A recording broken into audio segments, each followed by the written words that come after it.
अनुरतन story पेश करता है टॉप गन मैवरिक। कहानी 1969 में शुरू होती है जब अमेरिकी नौसेना ने लड़ाकू पायलटों के लिए एक स्कूल की स्थापना की, जिसे आधिकारिक तौर पर फाइटर वेपन्स स्कूल कहा जाता है, लेकिन पायलटों के द्वारा इसे टॉप गन कहा जाता है। इस सीन में उन जहाजों पर मौजूद कई पायलट और नौसेना कर्मी शामिल हैं, जहां से पायलट उड़ान भरते हैं और उतरते हैं। कैप्टन पीट मैवरिक मिशेल एक आकर्षक मोटरसाइकिल पर सवार होकर एक बेस तक गए, जहां उन्होंने एक हाई स्पीड जेट स्क्रैमजेट को प्रदर्शित करने की योजना बनाई। हालांकि rear admiral Chester hammer can एक बुरी सोच वाला व्यक्ति है। उसका उद्देश्य कार्यक्रम को समाप्त करना और धन को कहीं और आवंटित करना था। प्रतिकूल परिस्थितियों का सामना करने के बावजूद मैवरिक दृढ़ संकल्पित रहा और आखिरकार जेट की प्रभावशाली गति का प्रदर्शन करके कैन को पछाड़ दिया। लेकिन दुर्भाग्य से मैवरिक ने जेट को बहुत दूर ऊंचाई पर धकेल दिया,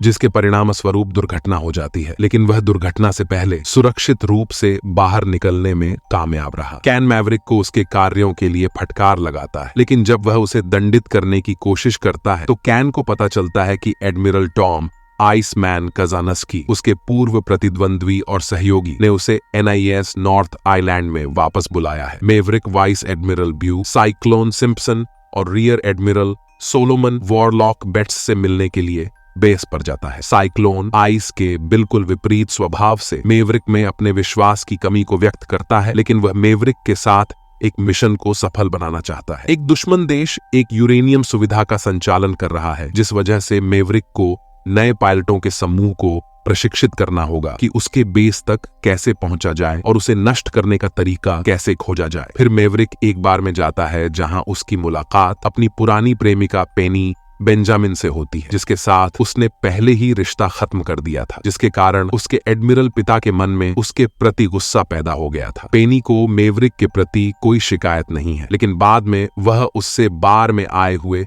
सभी पीने वालों के लिए भुगतान करवाती है। उसी बार में पायलटों का नया समूह, जिसमें आत्मविश्वासी जेक जल्लाद सेरेसिन भी शामिल है, जो मानता है कि नए समूह का लीडर बनने की उसकी सबसे अधिक संभावना है। और कुछ लोग यहाँ पर शराब पीने का आनंद लेने के लिए भी मौजूद हैं। बार में Natasha, Phoenix Trace, Robert Bob Floyd, Reuben Payback Fitch और मिकी फैनबॉय गार्सिया भी रहते हैं। कुछ देर के बाद मैवरिक के मृत सबसे अच्छे दोस्त गूज का बेटा ब्रैडली रूस्टर ब्रैडशॉ बार में आता है। मैवरिक का भुगतान कार्ड रिजेक्ट हो जाता है, जिसके कारण पेनी जल्लाद और पेबैक से मैवरिक को खेल खेल में बाहर फेंकने के लिए कहती है। फिर बाहर से मैवरिक रूस्टर को पियानो बजाते हुए देखता है, जिससे गूज की यादें ताजा हो जाती हैं और मैवरिक अभी भी गूज की मौत के लिए अपने आप को दोषी महसूस करता है। बाद में मैवरिक अपना परिचय देने के लिए और मिशन पर चर्चा करने के लिए पायलटों से मिलता है। उनका टारगेट एक घाटी के काफी नीचे स्थित है, इसलिए मैवरिक टारगेट पर हमला करने से पहले सभी पायलटों की क्षमता को आजमाता है। कुछ पायलट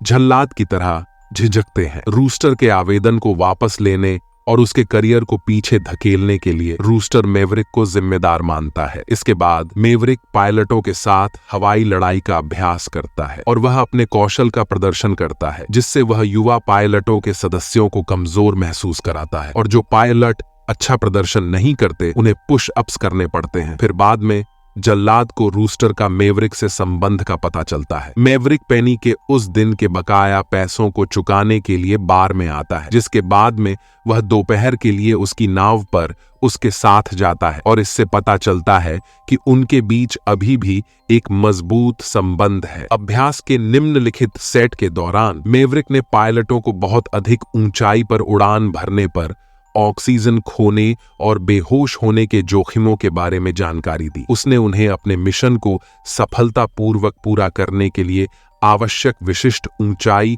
और अन्य पहलुओं की याद दिलाई। पूरे अभ्यास के दौरान इनमें से केवल एक पायलट ने अधिक सावधान उड़ान का रुख प्रदर्शित किया। जल्लाद ने गूज के साथ मैवरिक की दोस्ती को सबके सामने बताया, जिससे रूस्टर उस पर लगभग लड़ाई करने ही वाला था, लेकिन दूसरे पायलटों ने उन दोनों को पकड़कर उन्हें अलग कर दिया। आइस ने मैवरिक को उसके पास आकर मिलने के लिए कहा, क्योंकि वह वर्तमान में गले के कैंसर से जूझ रहा है और केवल कंप्यूटर के माध्यम से सबसे बात कर सकता है। मैवरिक रूस्टर के साथ टीम को बनाने के बारे में अपनी चिंता को आइस के सामने बताता है, क्योंकि वह गूज के साथ हुई दुर्घटना को महसूस करने से डरता है। हालांकि आइस मेवरिक को रूस्टर के साथ सहयोग करने की सलाह देता है और वह मेवरिक को यह समझाते हुए बताता है कि युवा पायलटों को उसके मार्गदर्शन की और नेवी को उसकी आवश्यकता है। साइक्लोन रनवे पर आता है और देखता है कि वहां पर कोई भी मौजूद नहीं है। उसे पता चलता है कि मेवरिक अपने रिश्ते को मजबूत करने के लिए सभी पायलटों को फुटबॉल खेल के लिए समुद्र के किनारे पर ले गया है, और यह सफल होता भी दिख रहा है क्योंकि हर कोई हिल मिलकर खेलने का मजा ले रहा है। बाद में मेवरिक पेनी के साथ उसके घर पर आता है और उसके साथ अपनी पुरानी बातों को ताजा करता है कि उसने रूस्टर की मां के अनुरोध पर रूस्टर का आवेदन वापस ले लिया था, जिसे मेवरिक ने उसके निधन से पहले देखभाल करने का वादा किया था, अर्थात उसने पिता का दर्जा देने की कोशिश की थी। इसके बाद पायलट ऊंचाइयों को पार करने और निश्चित समय सीमा के भीतर कार्यों को पूरा करने के लिए प्रशिक्षण अभ्यास में भाग लेते हैं। हालांकि हर कोई आवश्यकताओं को पूरा करने में विफल रहता है, जिसके परिणाम स्वरूप फीनिक्स को अपने जेट के दुर्घटनाग्रस्त होने से पहले बाहर निकलना पड़ता है। मेवरिक ने अभ्यास के दौरान रूस्टर के प्रदर्शन के लिए उसकी बुराई की, जिससे उसकी रूस्टर से बहस छिड़ गई कि मेवरिक संभावित रूप से